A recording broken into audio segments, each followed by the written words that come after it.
Adam Masters. We have heard of many examples of fair game by the Church of Scientology against former members, public officials, journalists, and critics. The stories tell of a church that is intent on destroying people. In extreme cases, it seems like the church is intent on going so far as to induce their targets to commit suicide, and that the death of such SPs would be almost celebrated in the church. However, you have mentioned that as far as you know, Scientology has never had anyone killed or inflicted serious physical violence upon someone. I believe you talked about even when you were in the Sea Org, you would have not considered doing that to another person, SP or not. We know that violence can be part of Scientology from the stories of LRH throwing people overboard in the 1970s to Miscavige assaulting people on the Ant base. But these seem more acts of anger in the moment against people who wouldn't fight back, as opposed to a campaign of terror against external enemies. I remember a discussion you had with Aaron Smith-Levin saying you wouldn't even hurt a pet of an SP. I believe it was in discussion about a critic of the church who was being targeted by PIs, found their dog had died. While there may have been speculation that the church did it, you both agreed it was unlikely. So my question is, where does Scientology draw the line with how they go after their perceived enemies? Life-destroying harassment is okay, but direct violence is out? Is this a moral/ethical distinction, or more about what they feel they can get away with? All right, Adam, thank you for this question, although it seems like you pretty much answered it yourself in asking me the question.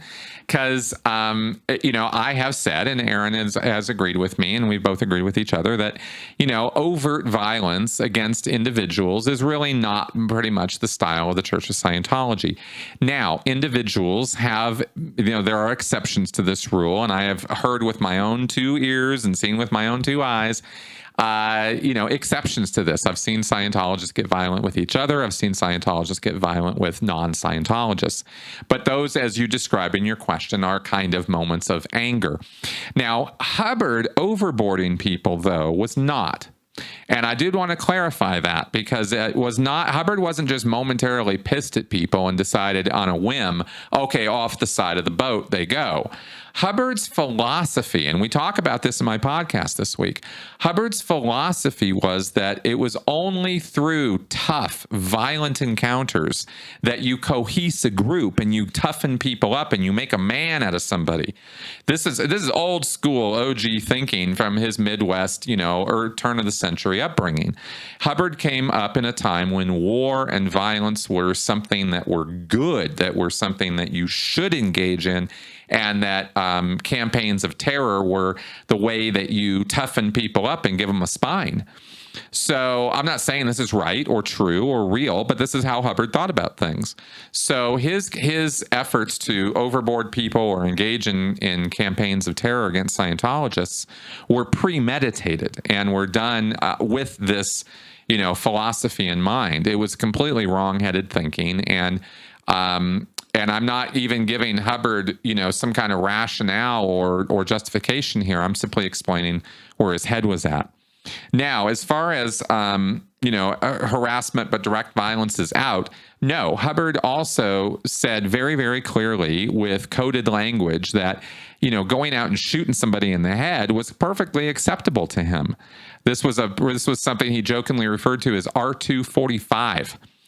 45 meaning, a 45 caliber gun, and R2 was a process, routine 2. So R245 was a process you could run on somebody that Hubbard jokingly referred to as an instant exteriorization process. In other words, you shoot them in the head, they die, and their spirit goes flying off out of their body.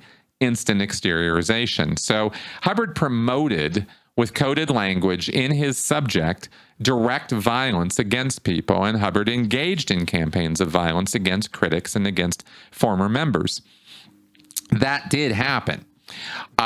Over the years, we have seen a tamping down and a sort of softening and a defanging of the church because of the intense amount of public attention that has been brought on Scientology because of their violent ways. So really, it wasn't a matter of them not being violent. It was a matter of them being violent, getting caught enough times, and chilling the hell out, right? And it's that fear of getting caught that prevent Scientology and Scientologists, the hardcore ones, from engaging in overt campaigns of violence and terror against people. And they still hire PIs, and individual Scientologists will still go about harassing and stalking critics and stuff like that. And we see this to this day reflected in the court cases that have been brought, against Danny Masterson and the church over the stalking and harassment of Danny Masterson's victims.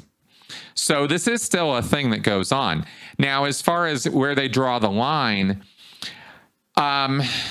it really is a risk assessment thing, right? Here's the thing. It could well be right now that violence has happened and we just don't know about it because it's never leaked out of the church. There's a lot of things that have not leaked out of Scientology yet. And this could well be one of those things, is there could have been operations carried out against, former members or church critics that were violent. However, we seem to have evidence indicating that that's not really the case. For example, Pat Broker was followed for 25 years. Tremendous amounts of money paid out to private investigators in order to do that.